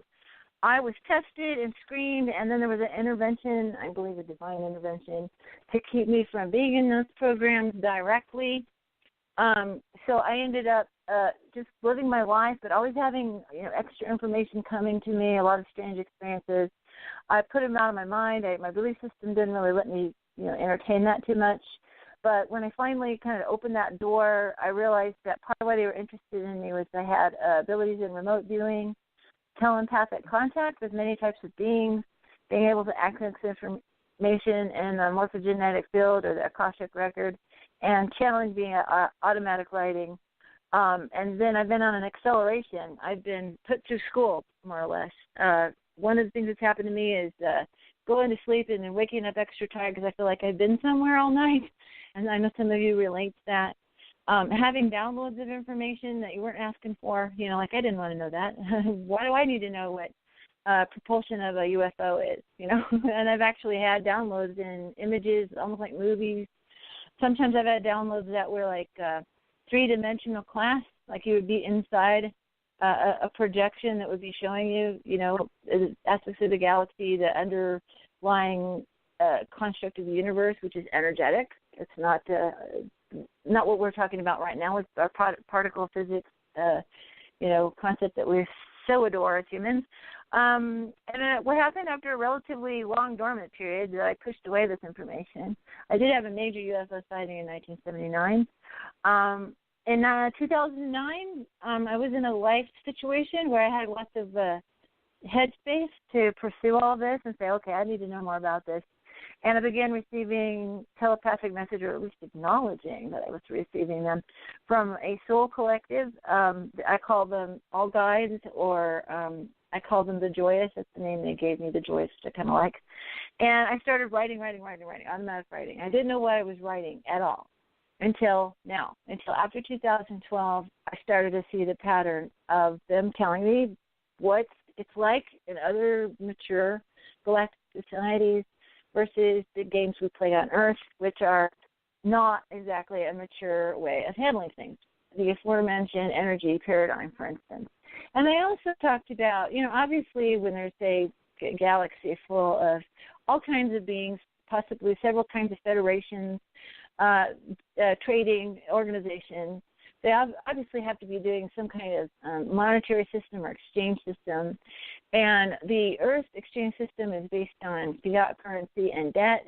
And we are going through a crisis in that right now. And I didn't, I kind of knew about the monetary system a bit from my father, but the downloads I was getting made me investigate further. And many times on Aquarian Radio, we've talked about the monetary system needing to change on Earth because it's been based on scarcity. In other words, I was just talking to somebody about what happens when there's a hurricane, and somebody wants to go put plywood on their windows, and a board of plywood that normally would be, $15 is suddenly $100, because it's a scarcity. Everybody's running around trying to get plywood. So we have a system that takes advantage of people who are seeking out something that's scarce. So there's a incentive, a deep-rooted incentive for corporations and individuals to capitalize on that and make things scarce. It's one of the things that war does. It makes items scarce. It makes a risk of losing access to something. So this is what these beings began to really talk to me about, and I've got a huge stack of, journals that I hope to transcribe and share. It's been a little difficult because I've been on a whirlwind tour of meeting all these cool people that I'm learning about on radio shows. But what also came up for me, and we heard Aquarian Radio, and I've been on it. I've talked about the basic income guarantee. I believe the ticket to space. We've gone to space. Apollo 17, I found out from Ken Johnston. On the trek back from Apollo 17, a voice came on multiple bands of the radio frequency that says, "Don't come back, you're not ready yet." Our ancestors or the galactic community wasn't ready to have humans running around in it who haven't learned the basic things. And one of the basic things is making sure every single human being born on this planet is has a home, has clothing, has food, has access to medical care and education. And we have not achieved that as a planet. So that, to me, is the ticket to space. So these are things that I've learned from my experiences. And I've learned so much from talking to people like John and talking to people like Bret and Janet and all these people that we interview. It's real exciting to compare what I've downloaded and learning, and I'm scratching my head trying to figure out, and they'll put the perfect word to that idea. For instance, I really enjoy, John, your terminology that I've learned from you, from your books, creator, God, alien. Oh, my gosh, that's a mouthful for a lot of people. Could you explain that real quick? A creator, God, alien is an advanced extraterrestrial that can actually breathe life into its own creation, that it can place, not always. I mean, often they just make EBEs, extraterrestrial biological entities that don't have a soul. But the really advanced ones like Enlil, or who is Yahweh in the Christian Bible, he was able to, fashion the Adamu, which became later known as Adam in the Bible, and he was able to breathe life into us, just like Prometheus. A creator God alien creates life, not always in their image, but often in a watered-down version of their image, because they don't want us to have all the supernatural capabilities that they do. They don't want us to have the sagacious intelligence that they usually house in their huge craniums with those elongated skulls and those huge brains. But they do want us to have certain aspects of them because they want us to be like them. They want us to be like them, but they do want to be able to control us, so they often will see what they have on the existing planet, which in our case was Neanderthal and hominids, basically 2 arms, 2 legs, a head, but more of an ape-like. And then they realized that our genetics and their genetics were close enough they could put a hybrid. And that's just the case here on Earth. They can mess with the DNA of the indigenous on the planet if it's close enough to theirs, and if not, they can just fashion their own being, however they want to do it. But that's a creator God alien. Most extraterrestrials are not capable of doing it. It takes a certain line of them to be able to do it. And also, I believe that in the hierarchy above them, that they are chosen to do so. That it's not just their decision to come to this planet and create humans and create civilization. I think a big part of it is that this order was handed down to them by an even higher ascended elder alien master over them. Because as I say in my book, the higher gods rule the heavens being plural, like there's more than one heaven, which there is, and then the lesser gods rule the planets and the underworld. And a lot of those creator god aliens were actually found all over the world, So it wasn't just Enlil, who was Yahweh in the Judeo-Christian ethic in the Bible. Many creator god aliens, and often we look like them, and often we don't. But at some point, and I think we talked about this the other day, Karen, is that there had to be some higher authority that told all these creator god aliens that you have to streamline the Earth species. We're not going to have a bunch of chimeras running all over the planet, kind of like the bar scene in the first Star Wars. We want to streamline the Earth species. They can be different colors, but they're all going to be the same species. I think number one reason is so that we could interbreed with each other, but also so that they could interbreed with us. And that was something that the creator god aliens absolutely love to do. They love to have sex and make babies with we indigenous primitive beings called earthlings. It was something that they very much enjoyed. They enjoyed the control, and they enjoyed the power. So, men can be egotistical. Men can be egotistical. Yeah. Imagine being a male creator god alien who could have any woman on the planet that he wanted. I mean, what kind of a harem? Yeah, that's the first harem scenario. Well, and also then their children went on to be the kings and the heroes. I mean, the stories of old really have, we have movie after movie after movie about these heroic guys from the past, who Hercules and Perseus and Theseus, and how they could wrestle the Nemean lion and they could kill Medusa, and so we've that's part of the mythos of humanity, is that we look up to beings who are powerful, that are going to save the day, and Superman and all of that stuff. I don't know why they wear funny costumes now. That's something I don't quite get, why they all wear tights, but that's a Marvel comic thing. But yeah, so just kind of coming back to where I come into this whole thing is that, I was always very interested in, I was very curious because I was given a, Judeo-Christian upbringing and all of that, but I was a very curious person. After that experience when I was 7, I didn't quite understand it. I suppose I'd understood it from a child's point of view, where those people at the school really wanted me to be in their program. One of the things that was a big red flag for me, even though I was about 7 years old or 7.5 years old, was I was put in this gifted program, and they treated us like we were little godlings. I mean, instead of talking to us like we're little children and we're going to be told what to do, they were asking me what we thought and felt, which was really different, because usually little kids are talked to and at, talked at instead of talked to. So I enjoyed that part.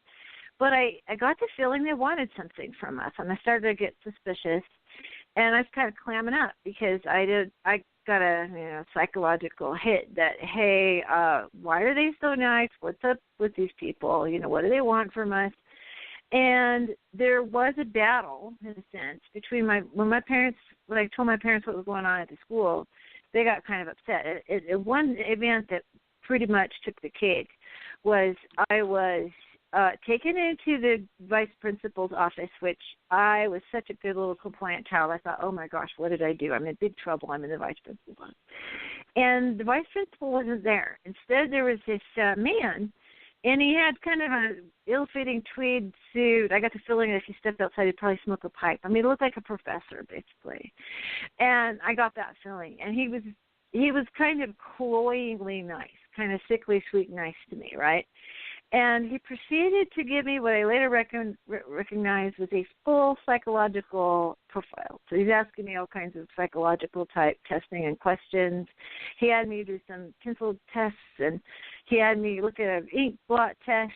And then the thing I remember that was really strange, and later I found out why it was so strange, is he had me look at these cards, and I recognized them as ESP cards. And so he's saying, I'm looking at a card. Which one do you think I'm looking at? And I was supposed to point to the little, page that showed a circle, wavy lines, a triangle, and a square, something like that. And I thought that was really strange. And that's an ESP test. That's something that they were using for trying to study ESP and telepathy in parapsychology studies. And what was going on at the time is in the latter part of the Cold War, and the Russians and the Americans were both exploring the mind aspect of intelligence, remote viewing, all this kind of stuff. This all came out later. You can read all about it now, but back then it was clandestine and not something that you'd find out very much about. But weirdly enough, my parents actually did know something about that. As a result of their life experiences. So basically, when my parents heard that you're supposed to have parental permission to take a psychological test. That was the rules back then. And they took this test, and what had happened was they gave me a note for my parents to sign. Somehow or another, my parents didn't sign on one of those busy days going off to school. They realized they had just administered a psychological test to a child who did not have permission to do so.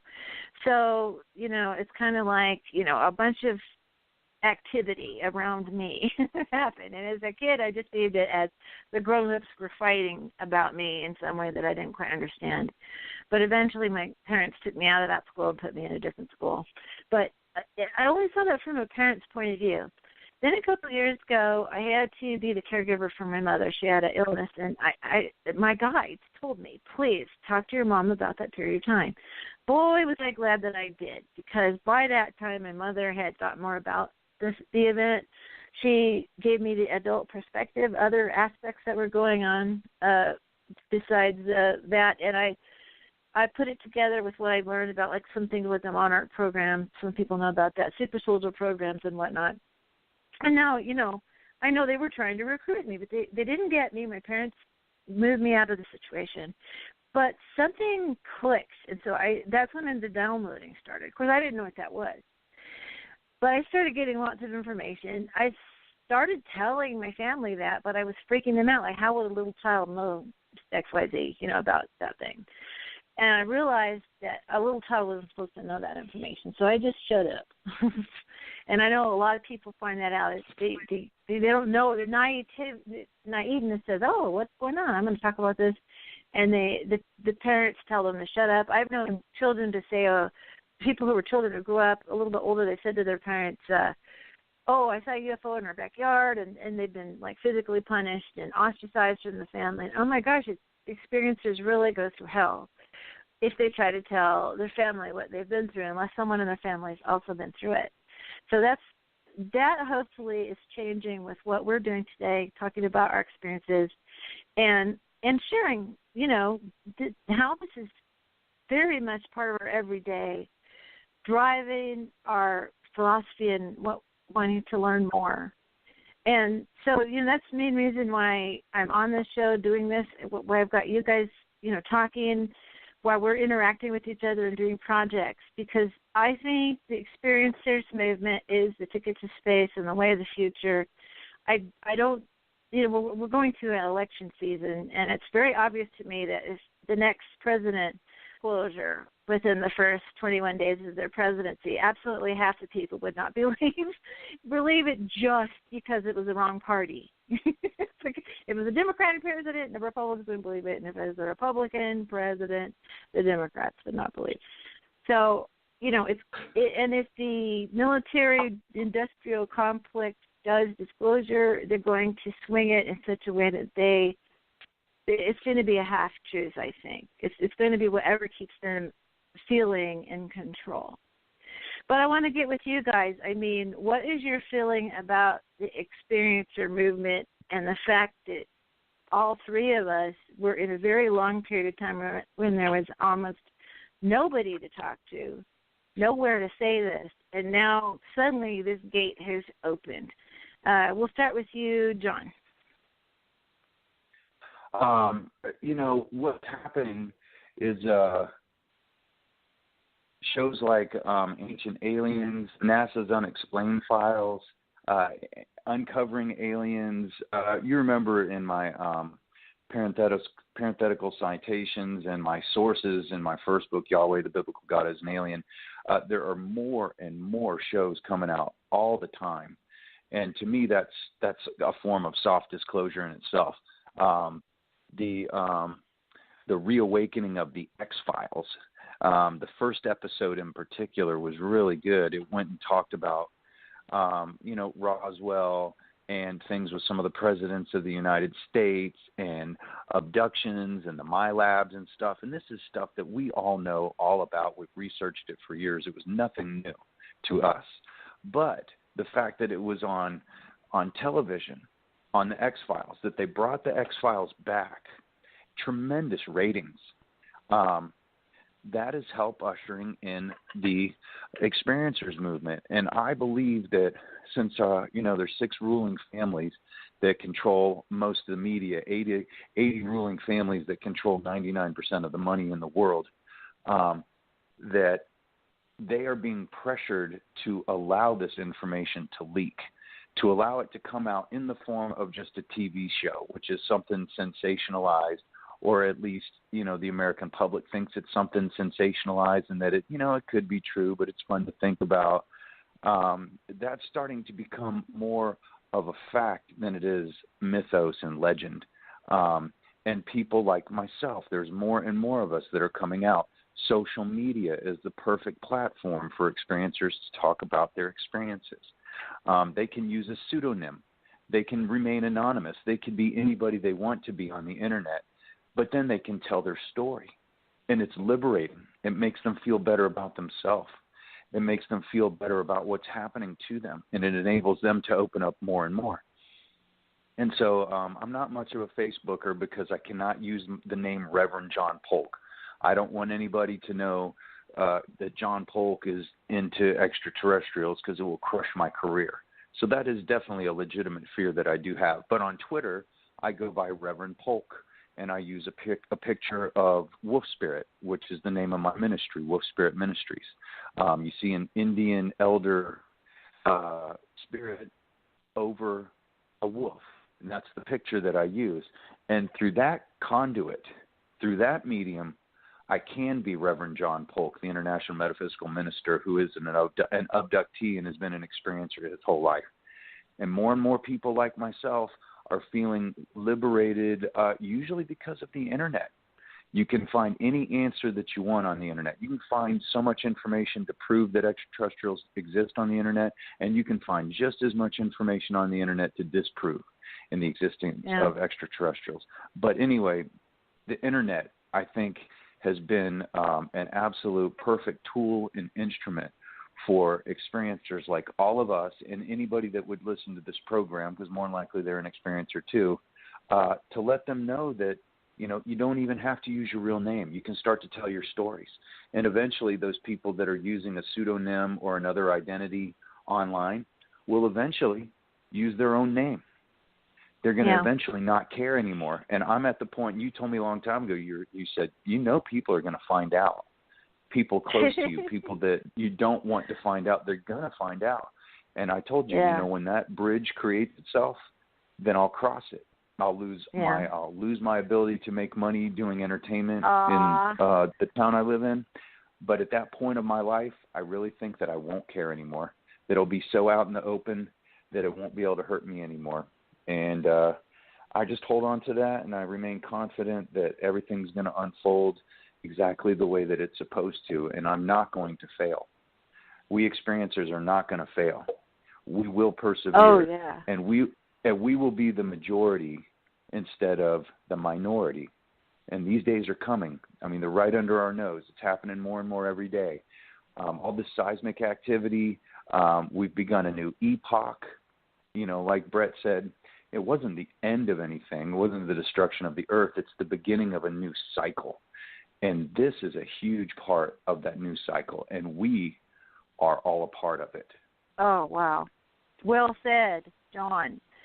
Bret, any last words? Because I just appreciate so much what both of you have been saying. It's been a great conversation. Go ahead, Bret.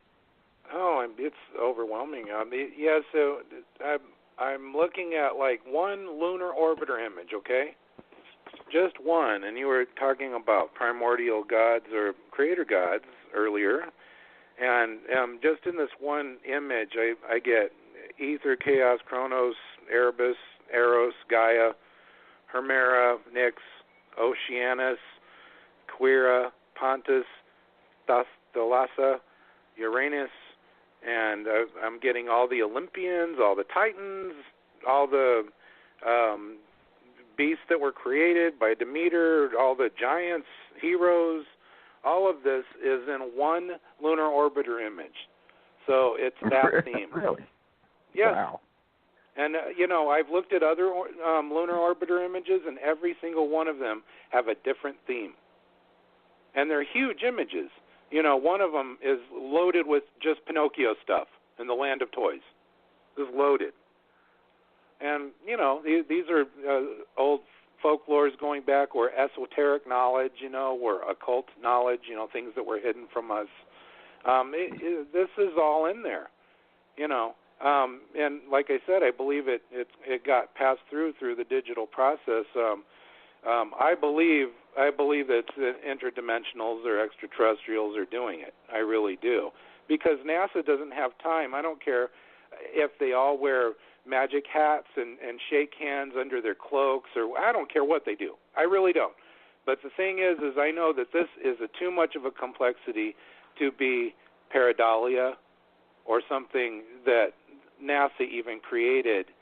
I say NASA like it's an individual. It's not. There's people that work in the imagery department. They've got a cadre of artists that work for them, and they're all great people. But none of them had time to do this. I know this as an artist. There's no way. I need to say that my line just cut out of my normal line that I had been on, so I'm sharing one with Bret right now. So we're going to go ahead and wrap up. We got pretty much the end of the show here. I want to thank John for having a conversation we would normally have, but this time on the air. Thank you, John. And Bret, thank you for sharing your talent and your work. And this is a continuing conversation, not just with us, but hopefully with other experiencers that come on here, and hopefully with people listening to contact us. And we're definitely looking for more experiencer stories. And you can, if you're in that space where you need to be anonymous, we can respect that. And you can, man, it's very cathartic to just tell somebody. And at the beginning of this year, we had a predictions show, and I said this was the year of the need to tell. Just like the president or anyone to know about UFOs had a need to know, this is a year for a need to tell. And I know there are people who are just completely pent up with knowledge and stories and their experiences that they want to share with somebody. So I encourage you to contact us, sit down with coffee with somebody else, join a experiencers group, and continue this conversation. So I'm going to end the show now. Thanks again, guys, and have a great day. Thank you. Thanks, Karen. Progressive presents Get Pumped. Inspiration to help you do insurance stuff. Okay, time out. You're gonna let your budget be the boss of you? Take control with Progressive's Name Your Price tool. Tell us what you want to pay for car insurance, and we'll help you find options that fit your budget. Here's some music to get you pumped. Da-dong, da-dong, da-dong, da-dong, dang, dang. I hear your budget laughing at you. Oh, wait, that's just those kids laughing at me. Ignore them! Da-dong, da-dong, Progressive Casualty Insurance Company and affiliates. Price and coverage match limited by state law.